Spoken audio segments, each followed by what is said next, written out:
नेहा की बड़ी ही हड़बड़ाहट में आंखें खुलती हैं और वह अपने आप को एक होटल के कमरे में पाती है। और वह जब अपनी तरफ देख रही होती है तो वह देखती है कि उसके शरीर पर एक भी कपड़ा नहीं है।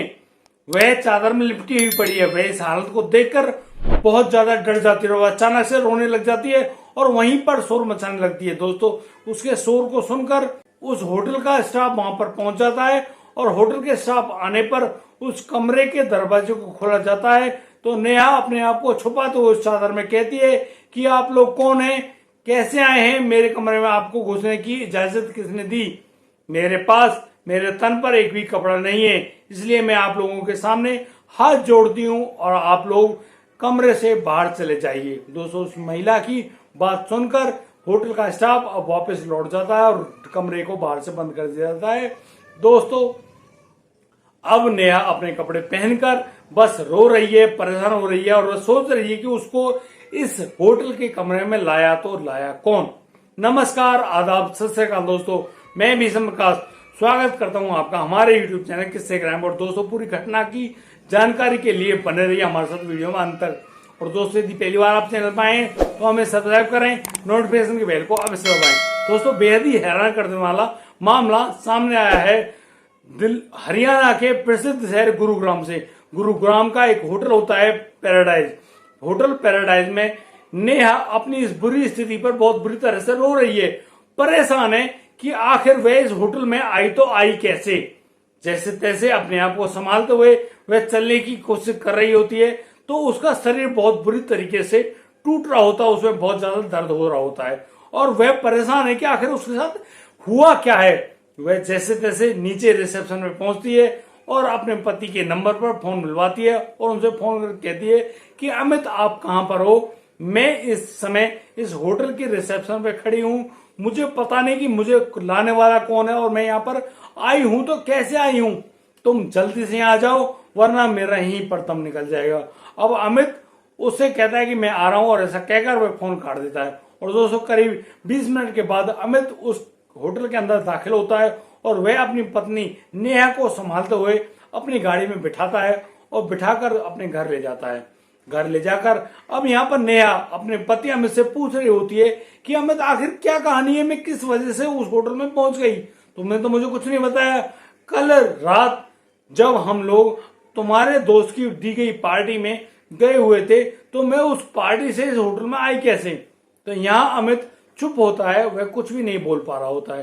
दोस्तों, अब यहाँ पर नेहा बहुत ज्यादा गुस्से में आ जाती है और वह बहुत बुरा भला कहते हुए अमित से कहती है कि यदि तुमने बात को सच नहीं बताया, यदि तुमने मुझसे कोई बात छुपाई तो फिर इसका परिणाम बेहद ही बुरा होगा। तुम जानते हो कि मैं गुस्से में आ गई तो तुम्हारे साथ क्या नहीं कर सकती। दोस्तों, अब अमित थोड़ा डर जाता है और वह कहता है कि तुम्हारे साथ कुछ भी नहीं हुआ नेहा, तुम उस पार्टी में गई तो थी और तुमने वहां कोल्ड ड्रिंक की जगह तुमने बियर पी ली और फिर तुम्हें होश नहीं रहा। जब तुम बहुत ज्यादा फेल हो गई तो तुम्हें होटल में उस नशे की हालत में जब तुम शराब पीकर बहुत ज्यादा झूल गई तो मैं तुम्हें उस शराब की हालत में यहाँ पर घर नहीं ला सकता था। यहाँ पर मम्मी पापा क्या कहते तुम्हें देखकर, इसलिए मैंने तुम्हें होटल पैराडाइज में ही रोका था और अब तुम वहां पर आराम से सो गई थी।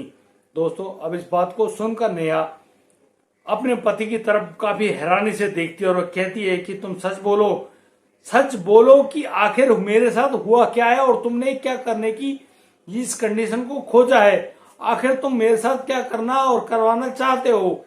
अब नेहा पूछ रही होती है अमित से कि अमित, मेरे शरीर और शरीर के अंदरूनी हिस्सों में बहुत तीव्र दर्द है और मैं तुम्हें सच से बता दूं कि जब मैं नहाने के लिए गई ना तो मेरे शरीर पे बहुत गंदे गंदे निशान भी हैं। इन निशानों को देखकर कहीं भी नहीं लगता कि मैंने ऐसी शराब पी हो और मैं नशे के हाथ में बिल्कुल बेहोश हूं। आखिर मेरे साथ क्या हुआ है, वरना मैं अब पुलिस को बुला लूंगी। पुलिस का नाम सुनते ही अब अमित डर जाता है। अमित डरते हुए कहता है और वह अब अपनी जगह से खड़ा होते हुए सीधा नेहा के पैरों में जाकर बैठ जाता है और उसके पैरों को पकड़ते हुए कहता है कि नेहा, प्लीज मेरी बात मान जाओ। मैंने एक छोटा सा काम किया है जो तुम्हारे साथ हो सकता है तुमको वो गलत लगे, लेकिन मुझे ये काम करना था। किस वजह से, वह वजह मैं तुम्हें बता दूंगा। तुम जानती हो कि मैं नौकरी करता हूँ अपने ऑफिस में, और मेरी ऑफिस में तुम्हारी और मेरी बेहद ही खूबसूरत सी वह फोटो है जो कि मेरी टेबल पर रखी रहती है। उस फोटो को मेरा बॉस उठाकर ले गया था, और अब उस फोटो को मेरे बॉस अपनी टेबल पर रखते हैं, और उन्होंने कई दफा मुझसे बोला है कि मुझे नेहा से जरूर मिलवा दो, नेहा से जरूर मिलवा दो, मैं तुम्हारा प्रमोशन कर दूंगा, तुम्हारी तनख्वाह भी बढ़ा दूंगा, और तुम अब ऑफिस के मैनेजर बन जाओगे। लेकिन मैं हर बार इस बात को टालता रहा कि तुम मेरी पत्नी हो, और मैं अपनी पत्नी को किसी और के बाहों में, किसी और के हाथों में नहीं सौंप सकता। मैं तुमसे बहुत ज्यादा प्यार करता हूँ, लेकिन मुझे मेरे बॉस ने बहुत ज्यादा मजबूर कर दिया था। और उस रात जब उस पार्टी का आयोजन किया गया, उसमें हमारे किसी भी दोस्त की कोई पार्टी नहीं थी। वह सारी पार्टी का आयोजन करने वाला हमारा बॉस ही था।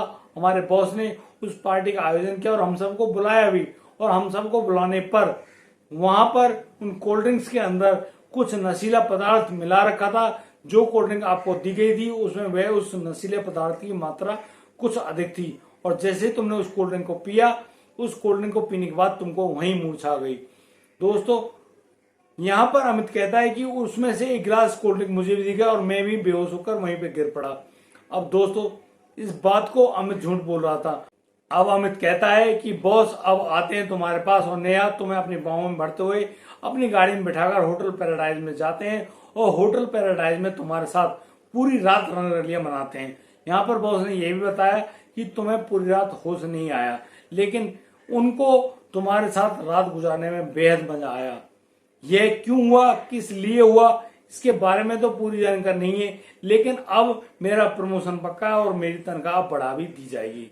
दोस्तों, ऐसा कहकर अब अमित अपनी पत्नी को समझाते बुझाते हुए अब उस बेड पर बिठा देता है, लेकिन यहाँ पर नेहा बैठते ही अपने आप को बहुत ज्यादा थका हुआ महसूस करती है, और अब वे अपने परिवार में अपनी मम्मी के पास फोन करती है और अपने मम्मी पापा को पूरी घटना की जानकारी देती है कि किस प्रकार अमित ने मेरी मासूमियत का फायदा उठाते हुए मुझे कैसे अपने बॉस की बाहों में सौंप दिया।